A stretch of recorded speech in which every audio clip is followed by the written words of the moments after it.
Welcome to Coming Home, Survive and Thrive in Homeschooling. Interviews with veteran home educators are helpful for current homeschooling families because they bring confidence and reassurance.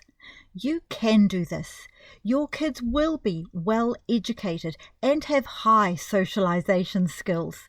They will be responsible, capable, and contributing members of society. If you have taught them how to be independent thinkers, they'll also be better equipped to keep asking why and able to switch their BS-ometer on. Dr. Sarah Farrant and her husband homeschooled their 3 children from the beginning with varying finishing strategies in their bookwork.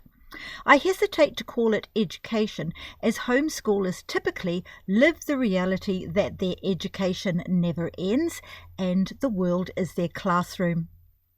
One thing that stood out for me in this interview was Sarah's deep understanding of the importance of trust in why they home educated, trust in themselves, and, just as important, in their children's innate ability to learn. I found it refreshing and vital. There is much more wisdom and experience to hear from Sarah. Initially, the interview is a video. Later, we moved into audio as there were problems with our connection. If you find this of value, please subscribe, like, and share with others. There is a lot of great content on this channel, so spread it around. Good morning, Sarah. Thank you so much for coming on to my podcast, Coming Home. This is Sarah, everybody, and she is not only a veteran homeschooling mum, but a doctor of chiropractic and has quite a story to tell behind all of her whys in life and how she got there. So, Sarah, would you like to fill in any gaps there that you think would be handy right in the beginning? Because as we talk, we will uncover more. Moral and thought. Oh, okay, cool. Well, thank you very much for having me. I'm looking forward to sharing with your audience. Chiropractic came into my life later. It wasn't my first degree or my first career choice. Prior to that, I was doing physical education, training elite athletes, being an athlete myself. And then I moved into studying psychology at La Trobe University in Melbourne. And then we packed up everything that we owned, put it into, well, actually, that's not true, sold everything that we owned and kept some valuable things in a couple of boxes, and then moved to the States to study chiropractic and never looked back from there. So, Sarah, please tell us how you came to be homeschooling. Well, we, interestingly, Christine, when we were looking at going to study chiropractic, chiropractic was already in our life. So we were receiving regular chiropractic care. And we looked at, for the first time, I think, in our lives, the body in a very different way than what we had prior to receiving that care. And we started to trust a lot more in our body. We started to see our bodies in a different way. How we were moving, eating, and thinking started to change. We were very much out of the allopathic health approach anyway. We had no need to go into the alternative health approach. So everything started to come from trusting that our body had everything in order to express its health. So when it came time for us to bring children into the world, we also wanted to extend that trust to their education, because we thought if we've got everything inside of us in order to be healthy and to express health, then why wouldn't we also have everything inside of us in order to ask the questions, be the guide of our life, and therefore follow what we're here to do and follow what our inspirations are. So it kind of stemmed from that, really from the health and understanding that we are self-healing, self-regulating, self-maintaining, and self-adjusting, organisms that are constantly adapting to our life. Then why wouldn't we also say that we are intelligent human beings? And when we're ready to ask the question, then our floodgates are open, and then in we would go with the information.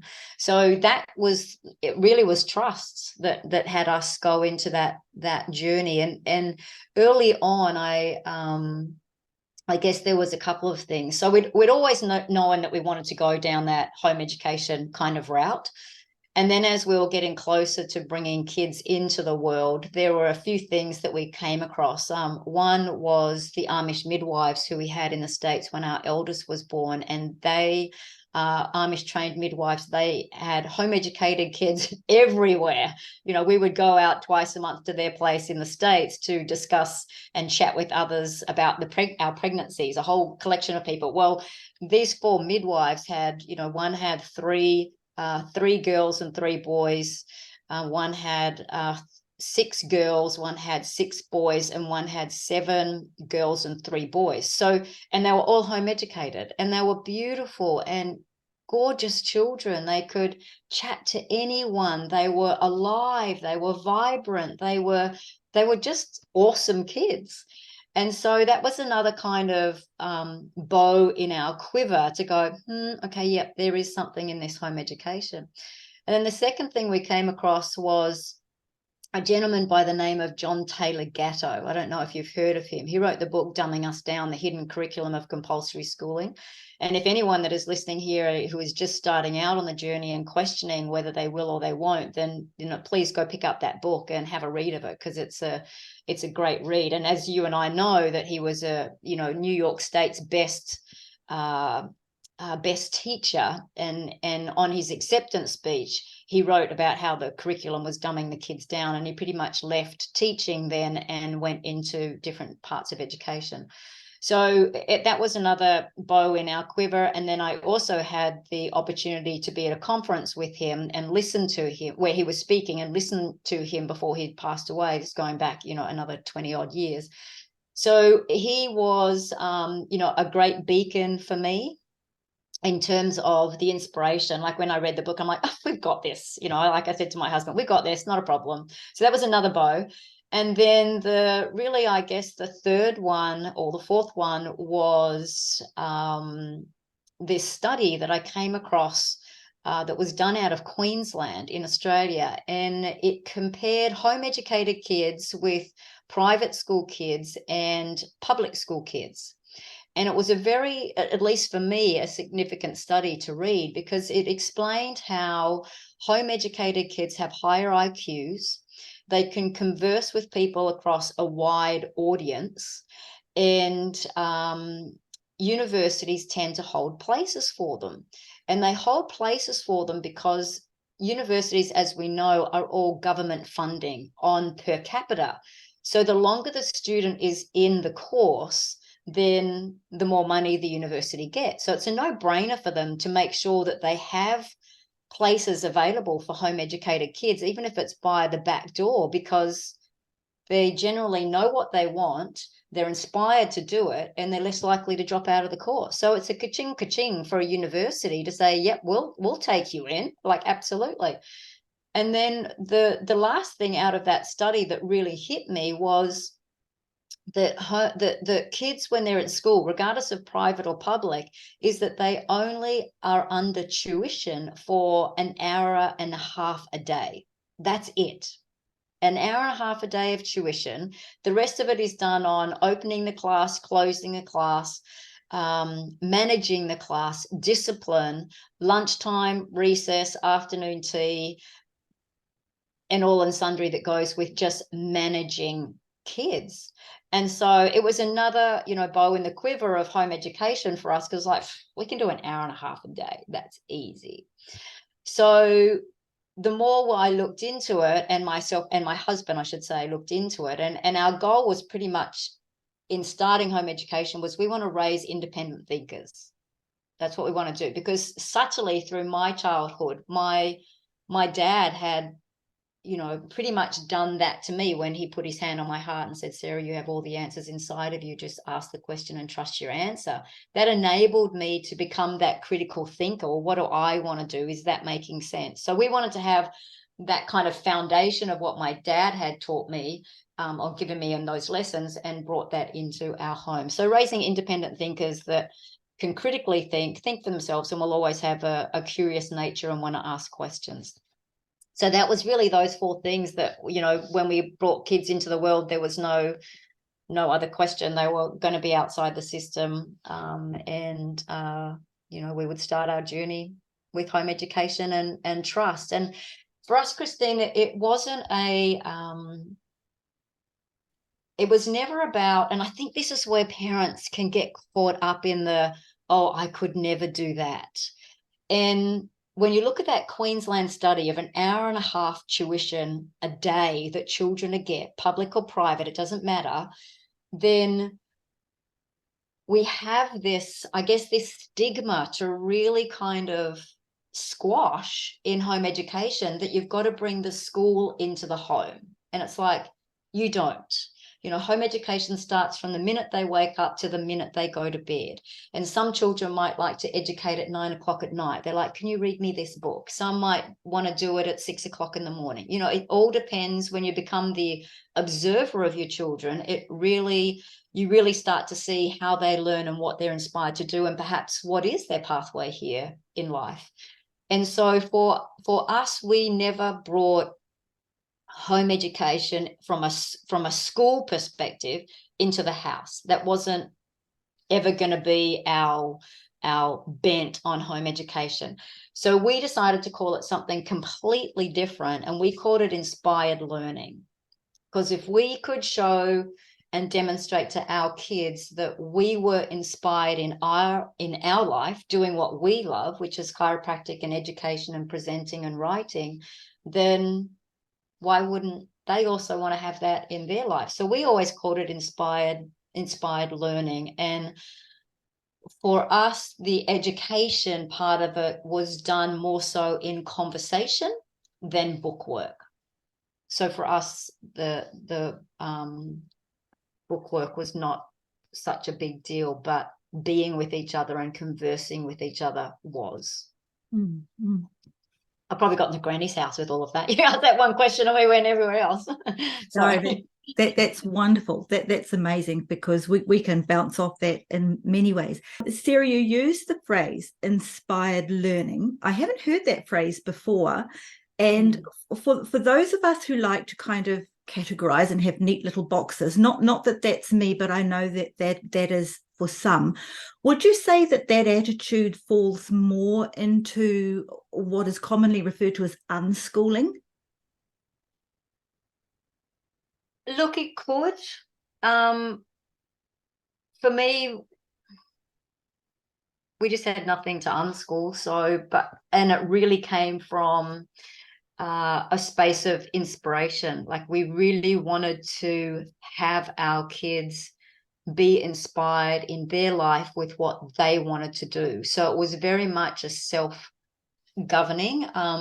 For me, I don't call that unschooling, because, like I said, we didn't have anything to unschool. It was more life learning. For us, we considered ourselves to be their guide. We weren't there to take an experience away from them. We were there to help them integrate the experiences that they were having.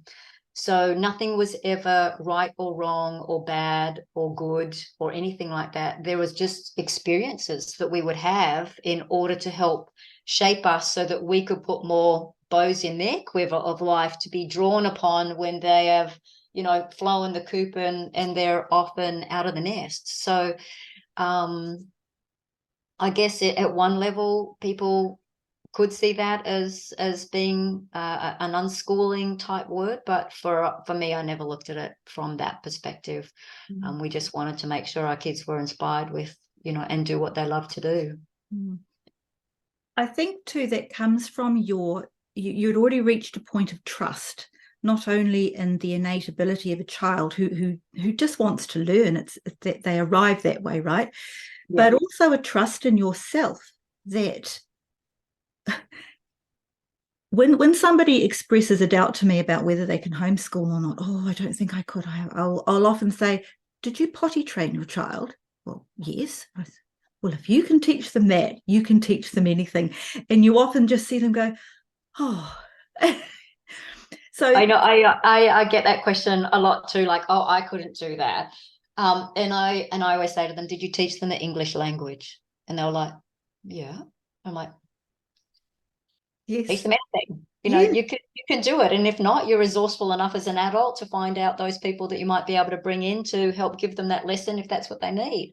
So it's an interesting one when people say I couldn't. I actually think, if I'm brutally honest, I think that there are parents out there that have brought kids into the world but don't necessarily want to be around their kids. And I think that's a hard, that's a hard truth. And yes, was there times going through home education where I didn't like my kids? Yeah. Yes, there was. I always loved them, but there are times when I didn't want to be around them. And I'm like, you're off to boarding school in England. Like I just had enough. Because you get, because the truth of it is that you do get pushed in ways that you're not used to, and you are with your kids 24/7. But when I look back now, there's not one thing that I would change, because I actually really did enjoy being with them. And we used to spend at least 4 hours a day at the beach, because we're on Waiheke. So we would spend 4 hours there, and we would swim, we would build sandcastles, we would sunbake, we would take beautiful organic homemade food down there and have a picnic. We would run, we would throw the ball around, we would walk, we would climb the rocks, we would do so much goodness in the sun, in the salt water, and conversing. And when the flood, as I said, when they're ready to ask the question, the floodgates for us were open, and in we would go with education for the question that they were asking. But if they weren't asking the question, we were like, okay, well, not ready to have the information yet. Why would we shove that to you before your neuronal connections are formed to want to know that information? So it was always on an as per needed basis. And that's how I think we developed independent thinkers, because they could think for themselves, then they could ask the question. So teaching them in that model to be independent, but also the importance of asking questions that would help you to open other doors with wherever you would go. And so in community, when they were with me 24/7, they became known as the home educated barefoot kids, because they would walk around the island barefoot, which is great for proprioceptive development, brain development, and all of that. And also it was an island life, right? So they would see me then interacting with people, whether that person was a young child I would be with, or whether it was an older person. They would see me interacting. Now, that could be a loving and gratitude embracement when I saw that person, or it may have been in a position where I had to be confronting to that person. They would see how I would do that and how I would handle that. And that I just don't think kids are given that opportunity to role model in that capacity, especially when you're in a school and you are taught to fear adults. So no wonder kids can't look adults in the face when they when they grow up. So I did have a saying. Now, we all get this, okay? So we all have the eyes roll in the back of our head when people say, so what do you do for socialization, right? We all got it, so many times. I wish I had $1 for every time I got asked it. I'd probably be a millionaire now. But I always, yeah, exactly. So I always said to the people that were asking the questions, I don't give one iota about socialization. I don't care if my kids are socialized. And they were like, what? You mean you don't want them having friends? And I said, well, that's not what socialization means. Socialization is the adoption of different personas in order to fit into the culture to fit into the community in which you find yourself. So you've got to ask that question then. In a school environment, kids are putting on the mask to be in this group. And then they'll move to this group and they're putting on a different mask. And then they'll go to a different group and put on another mask. All these personas that these kids are putting on in order to fit in. And so when they come out of school, they don't know who they are. They don't know what they want to do because they just layered with masks. So what I say to people is I don't want my kids socialized, I want them civilized. And civilization is the adoption of the cultures and traditions in the community in which you live.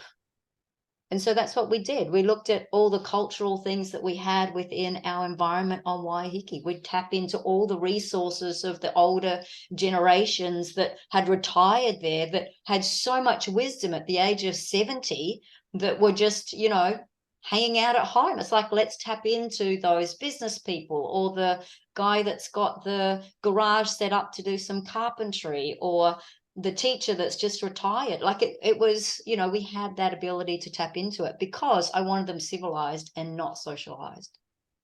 That's a really, really good distinction. We used to refer to it as the S word. You'd always get people. Yeah.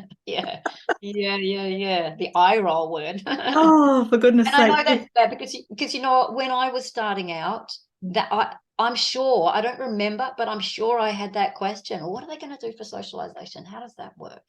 So because that was just my thinking back then. But I fast learned before we brought kids into the world that it's not what I'm interested in at all. And interestingly enough, our kids did so much. So many people knew them, and they were in everything. And on the island, you can be on everything. So they would go from swimming, and then we'd go to netball training. They'd go from swimming, and then they'd go to rugby training, because it's literally only 3 minutes down the road, right?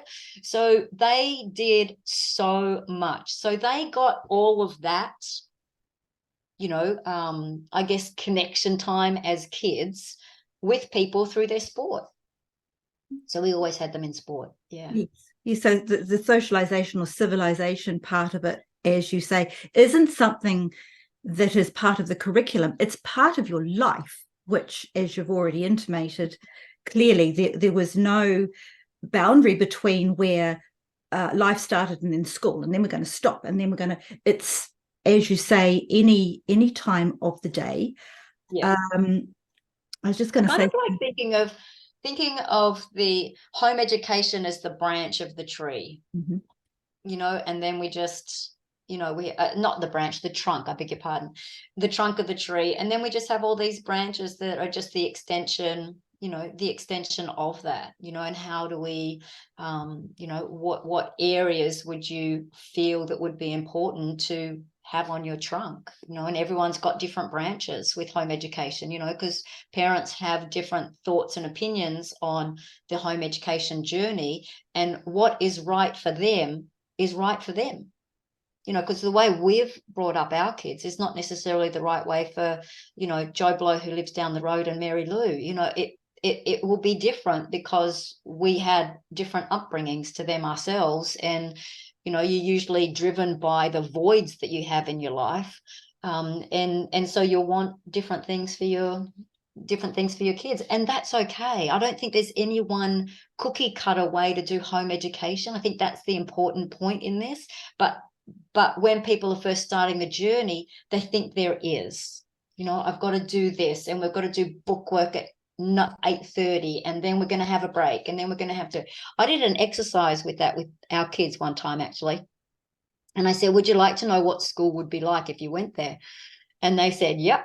And I said, okay, well, sit here, and when the alarm goes on my phone, we can move. Wow, didn't last very long. Didn't last very long at all. And I'm like, unfortunately, this is what these kids are doing. They're sitting far too long, So it was a good eye opener to them. But in saying that, I used to take our kids out at the end of the year, and I would do like an interview one-on-one with them. And I'd take them out for lunch, and we'd sit down, and I'd say, okay, what did you like about home education? What didn't you like about it? What mentors would you like the following year? What holidays or where would you like to go? And by the way, would you like to have the school experience? So I never wanted them to think that they were missing something, that the option was always there, but they never said yes to it until our two oldest. And this is kind of, I find this it's not a sad story because sad isn't usually a word that I would use. So I'd taken our eldest out for lunch, and he had said on that my last question to them, as I was mentioning, is, would you like to have the school experience? And at the age of 16, he said yes. And we said, okay, well, where would you like to go? And he had a friend that he had gone through swimming with that had gone to this particular school. And we said, okay, if you want to go there, let's investigate that. What does that look like? And let's see. So I wasn't shocked, and I wasn't, I definitely wasn't hurt. I was just like, he's asking for this experience. Let's help him find that experience so that he has, the best experience for himself. So like I was saying, I'm not there to take the experiences away from my kids. We're there to guide them through it. So we went and we contacted the school. We came across this incredible dean, like incredible. He knew exactly the position that we were coming from. His wisdom in the education system was incredible. He had kids that played sport at a high level, so he understood where we were coming from, because that was kind of our kids' pathway. And he was just so open to helping us, because, of course, he was going to end up at a boarding school. So he's been at home his whole life, and then he's going into a school system and going to boarding school to boot. So when he said he wanted to, myself and my husband had sat down with him, and we said, okay, we would like to provide you with this experience because you're asking for it.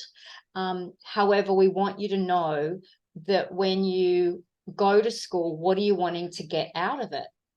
And he said, and because we lived in quite an insular community, right, on Waihi, small community, he said, I want to go and find friends, and I want to have the experience so I don't feel like I've missed out on something, which was interesting given that we hadn't really interacted with many kids. But as they got older, the kids, when they were catching the ferry to go to sport or whatever, kids in those teams would say, like, are you dumb? Is that why you're not at school?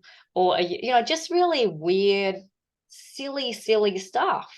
So anyway, we said to him, if we're going to help you with this, having this experience, then we want you to know that we have no pressure on you whatsoever for you to get A's in any subject, nor even to pass a subject. We don't care about that. It's not our focus. Our focus is, if you're wanting to go and find friends, then go and find 5 awesome friends that you will more than likely have for the rest of your life. So he went into school, and again, it was that experience of how does he navigate the system and how does he get around? But he's at boarding school, so we're not there to do that. So that was great for him to grow up and work out. And he's a very organized, kid. He's kind of like me, like organized, structured, or etc. So he went off and had an amazing experience, and everyone loved him. Like when we went to the interview for this particular school, it's usually like a 15-minute interview. Well, we were there for an hour and a half with the head. At the end, he's giving her a hug, and this is going to be great. And every time he saw her in the school, he would give her a hug. Like he just different, and they had only, I think, in the school had ever had one home educated kid that had come into the system at their school. So all of a sudden they were like blown away by this home educated kid that was so open. He'd smile at everyone, he would say good morning to people, he would use their name, he was polite, he was in life, he would ask questions, he would engage with that whole range of people, from the little kids that he knew to the older kids. Well, it came to him time to finish that particular year, which was his final year, year 13, and the school just loved him. And so they offered for him to come back. And he sat down with us and we said, we'll go back. And we're like, wow, isn't that a bit of a wasted year? And he goes, no, but there's things that I haven't achieved yet. Like I haven't achieved excellences in the subjects. And we're like, well, you actually don't have to, but if you want to, that's fine. And he said, and I want to be like a house captain. And I want to, and we're like, well, you've been at the school 5 minutes. That might not happen, but we don't want to squash your vision. If that's what you want to do, then by all means, if you want to go back there, go back there. So he went back there, and to his credit, he got 40 excellences in all of his papers. He was house captain, head house captain, and because he went and did interviews with those teachers that he knew that would be selecting, and he sat down with them. I'm coming back. This is what I want. So he went after what he wanted. Again, that's all part of that inspired learning, be an independent thinker, ask the questions to get you where you want to get, to open those doors. So he ended up finishing, in a fantastic position. He got a scholarship over to the US to play rugby. And, doors just opened for him, more so because of who he was than of what he could do, if that makes sense. Like he is a brilliant athlete, and yes, he is smart, but it was more so of who he was. And that for us, Christine, was top notch on raising independent thinkers, was that we want our kids to know who they are. So for him to step into the system at the age of 16, we felt okay with, because he knew who he was. He was confident. He could say no to people. He could look at people sideways like, why are you asking those questions? Are so silly, whatever. He had a very mature outlook on life in terms of who he was as a person and what he wanted to do. Again, it's like the home educated kid going into the university. The universities love them because they stay for the longevity of the program. Well, it was no different in this instance with this home educated kid going into that system. He knew what he wanted, and I'm going to go and get it. So he was inspired to do that. Our second kid wasn't such an easy decision as a family to help him make. He didn't want to go into the school system, but he is quite good at rugby. So as a home educated child, you can play rugby for your school up until the age of 13, but rugby then goes from the age of 13 from club to the school. The schools have control of the game.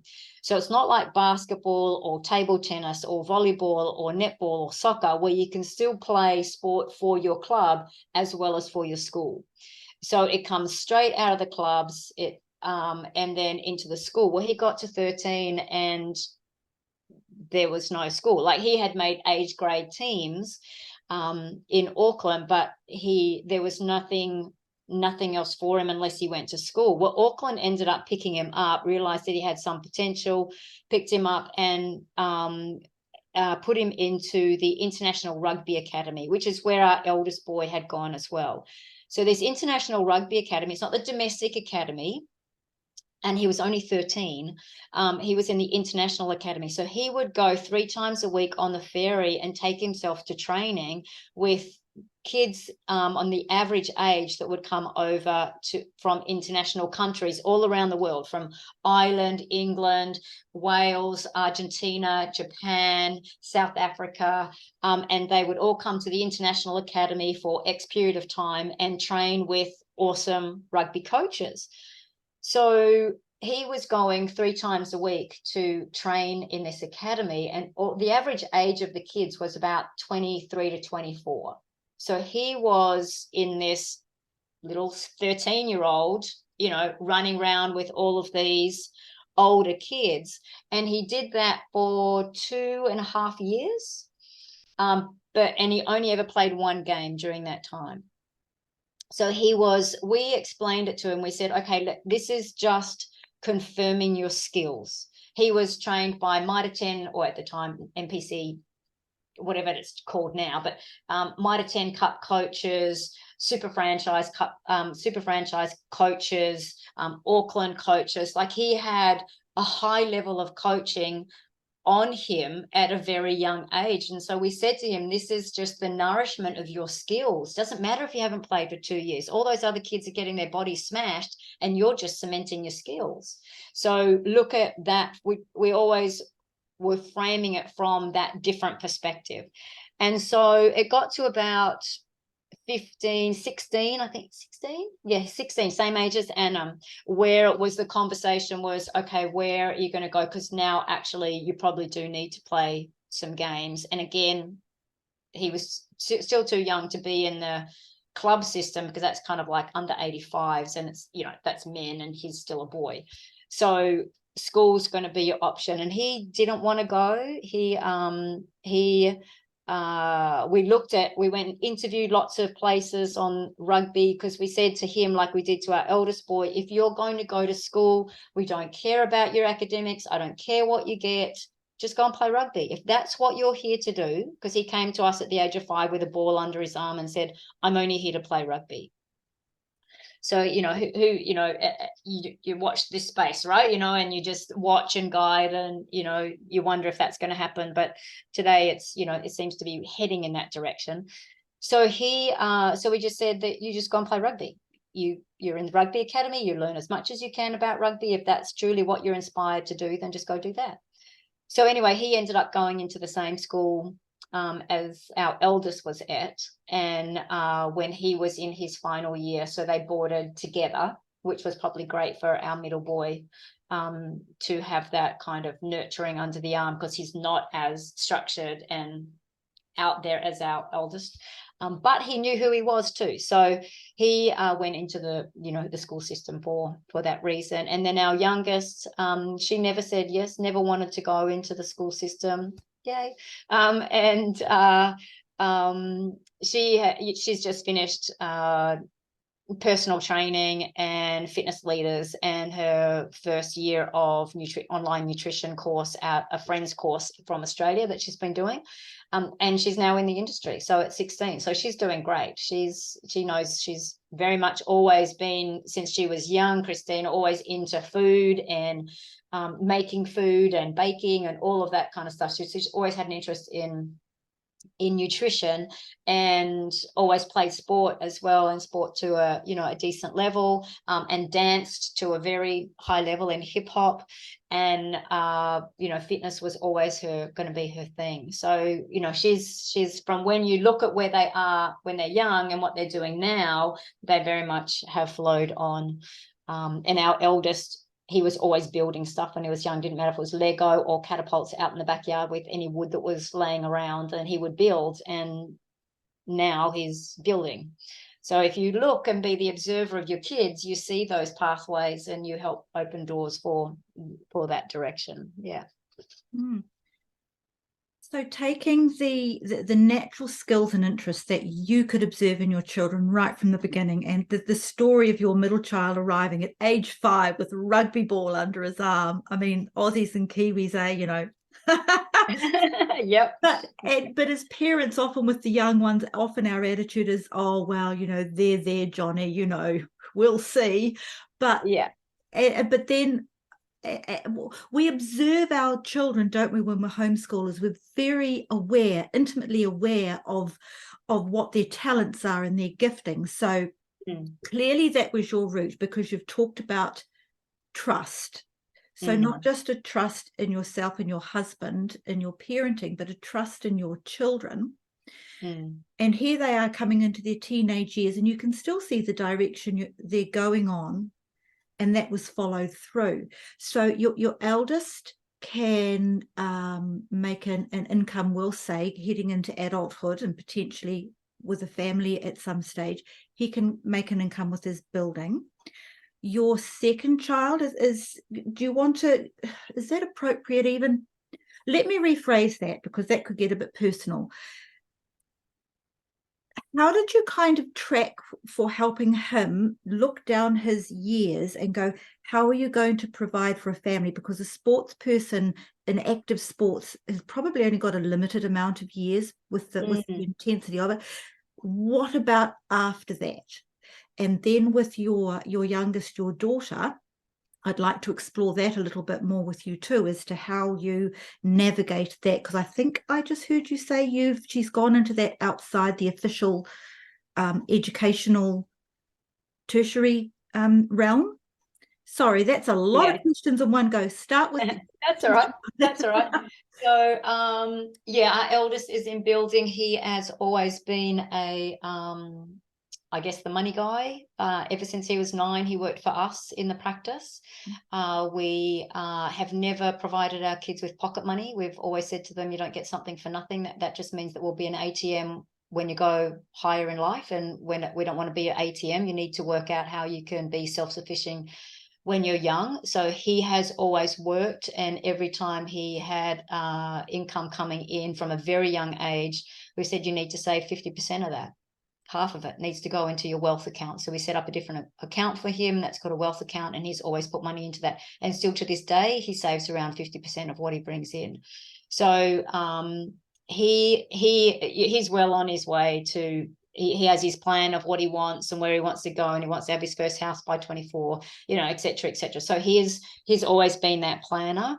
Our second boy, he interestingly, we have done that, you know, that navigation with rugby, and you're right, it is a very short-lived sport, and it's conveyor belt, and when you're on it and you get your pick or you don't, so it's a ruthless sport, and you get spit out or you get spit in kind of thing. So we had approached it from, you're still young, he's only just turned 19, so it's been very much, if you're going to give it a crack, now's your time to give it a crack. And then find people within our community that can support you in having that crack.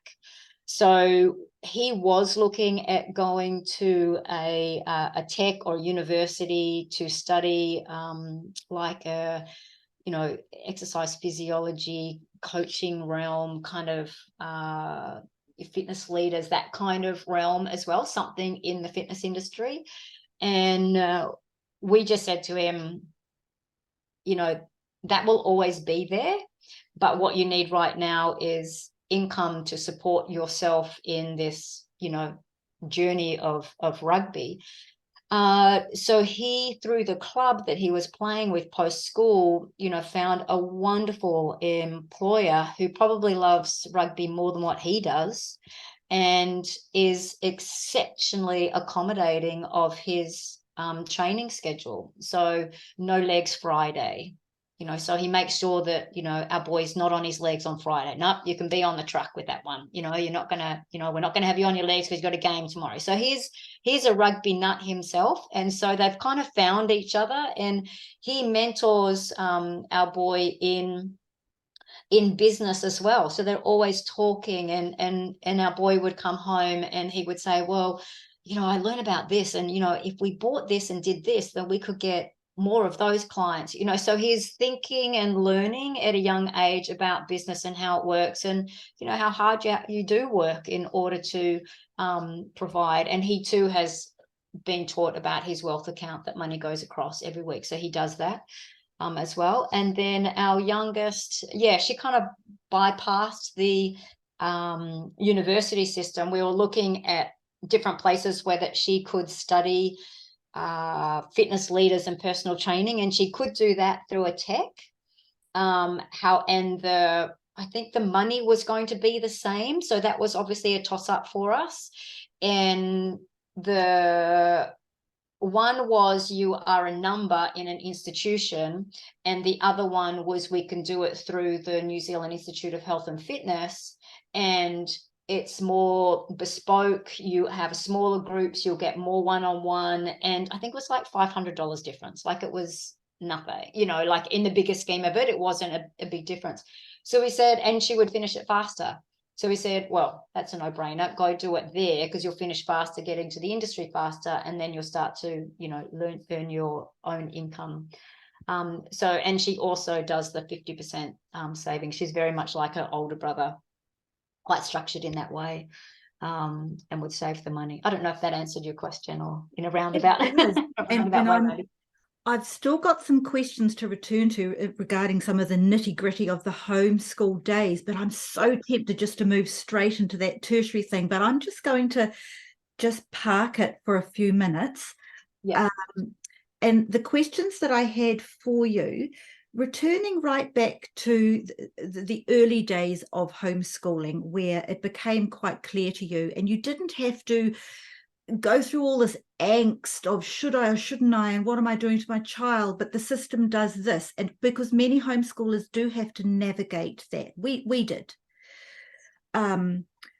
So how would you advise parents in that situation where they're struggling with what they should do to work on their own character so that they can learn to have more trust in themselves and then hence in their children? Because I do hear that that's quite a struggle with the mums. Mm. Do you have any advice along that line? Well, I think whenever we use the word should, it's an Yeah. injection of someone else's values into your life. And Yes. so like should, would, could, any of those. So it's always going back to, I feel that as parents, one of the bigger challenges is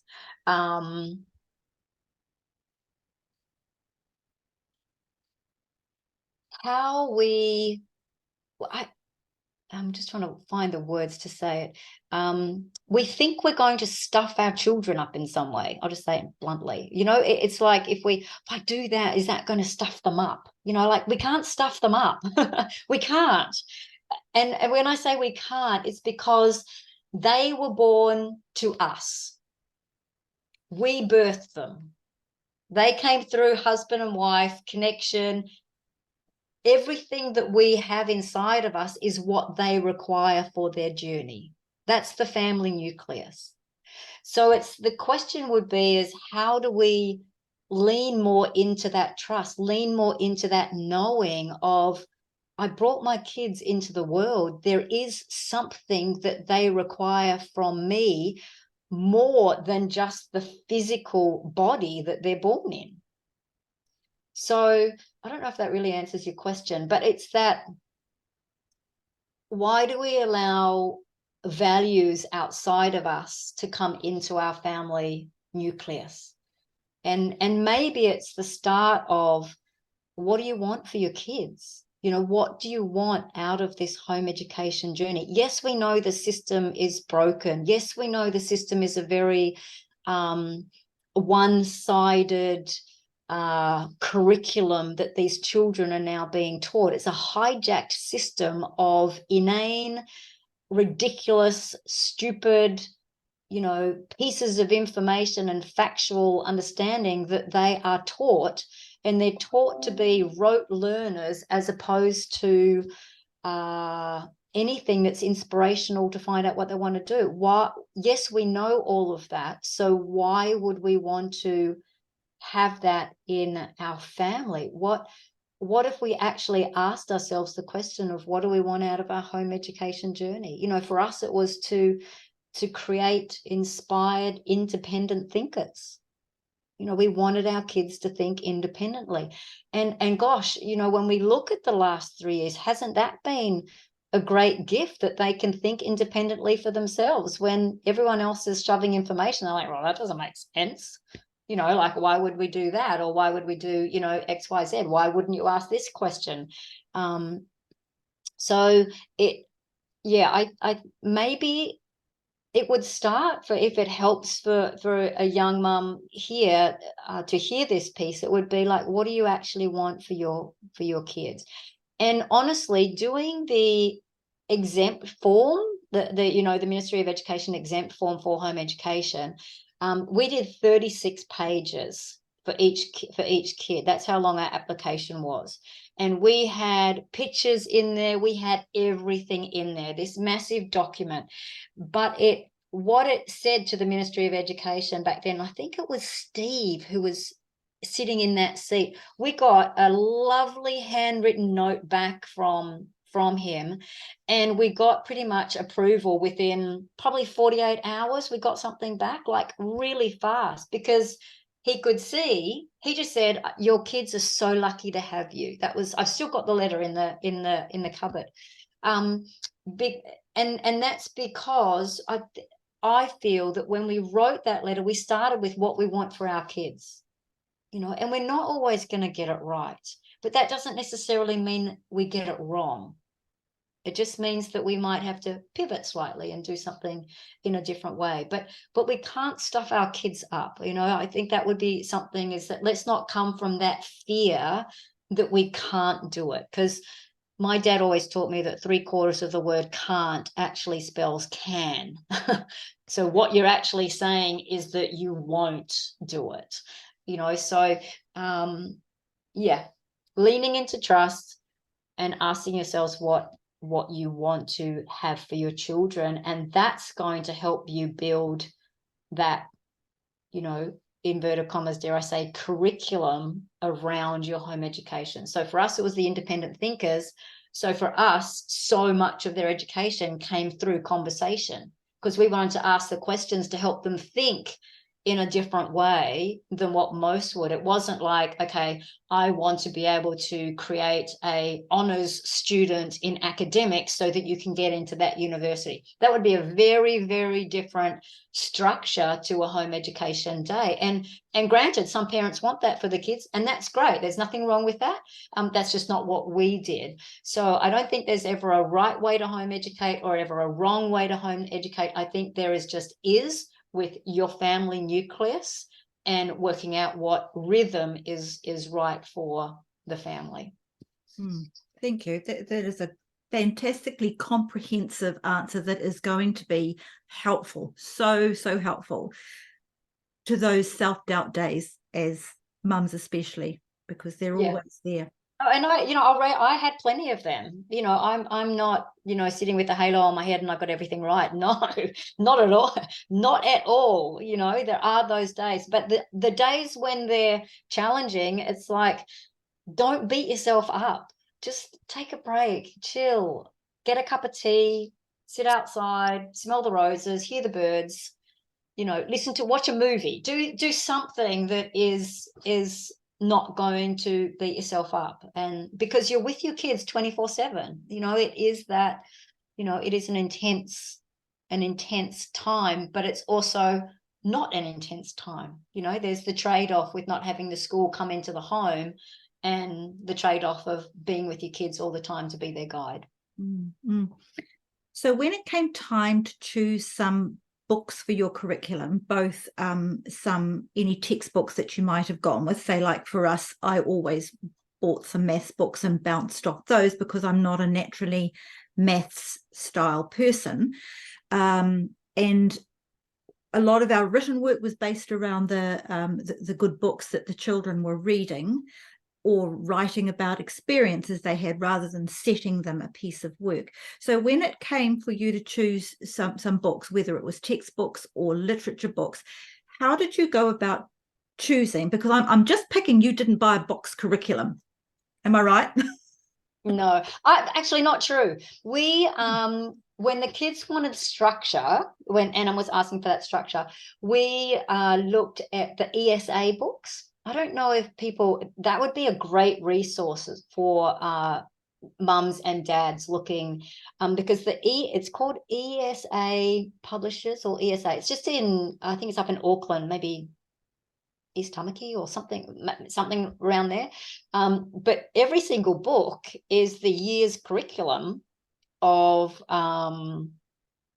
English, let's say. So it'll say level 4 English, and it's the whole curriculum of English for that year, or year 6 or level 6 or whatever it is, and it's the whole year's curriculum for that year. So when more structure was coming in and we got those books, we were like, this is the whole year. Finish it in 3 months. You've got the whole year to do what you want, if you're looking at a structure, right? So we had that. We did have a couple of those ones that came in. We even got a science one from there, but the kids weren't interested in science, so didn't do it. And not necessarily in art either. They were more creative with building, and we were just more a moving family, running, exercising, beach, walking, hikes, all that kind of stuff. But so textbooks, no, we didn't get anything other than those ESA ones. And then when what was your other question? The ESA publications and Choosing literature books. Oh, literature, but yeah. So we would go to the library. We frequented the library. Sometimes we'd just go to the library and play chess, and other times we'd go and look at the books and sit and flick through them. Our kids all were challenged with their reading. Reading was something that we created organically. So, like Steiner refers to this, it's usually around the age of 7 that they'll pop and have that reading experience. So our kids were at that age and a little bit older. But as soon as the floodgates were open for their reading, I think our eldest, he read like 200 books that year, like it just swooped up. And I'm talking, they were thin series books, but it just mattered. It was just like he was just this absorbing guy of books, which was awesome. And then the same with our second boy. He always loved being read to. He's more of a sensory, I guess, with that rugby, that touch, that hold, that grapple, and that sensory sound.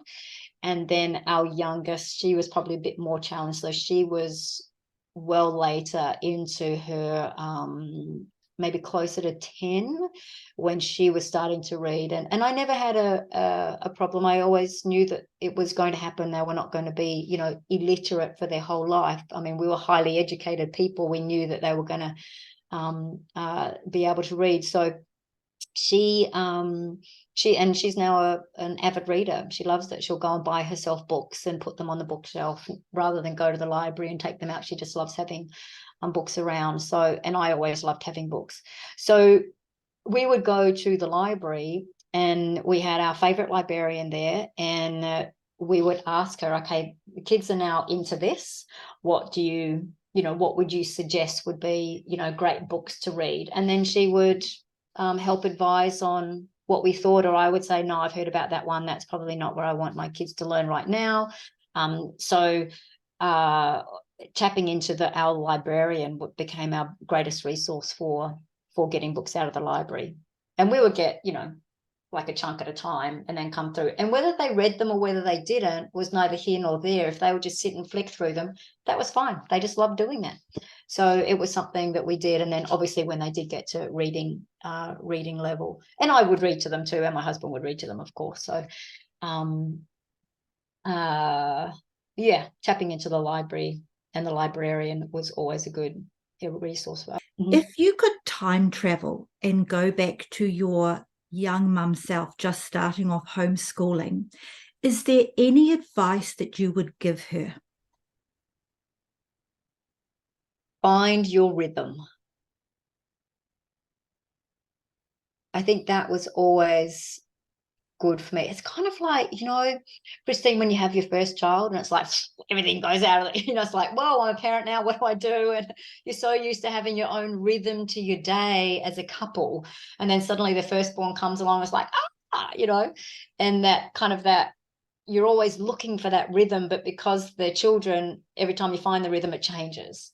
And I think when you get to that home education level where there's not so much of the kid change, but you can find your rhythm in the day. So for us, we would wake up early, we would have breakfast, go to the beach for our 4 hours. And then we would come home, we would do a home cooked lunch, we would talk more at the table, and then the kids would have an afternoon nap. Still up to the age of 7, they would have an afternoon nap. And then I would have my time out to do my work and what I was doing, and then they would wake up again, and then we were pretty much off to activities. So it was, swimming or karate or netball or rugby or league, or we'd go for a run or a walk, around the island somewhere. So finding the rhythm to the day, I think that helps to establish the unmentioned structures, the not necessarily the structures that are tangible, but they are felt. And I think that always helped us.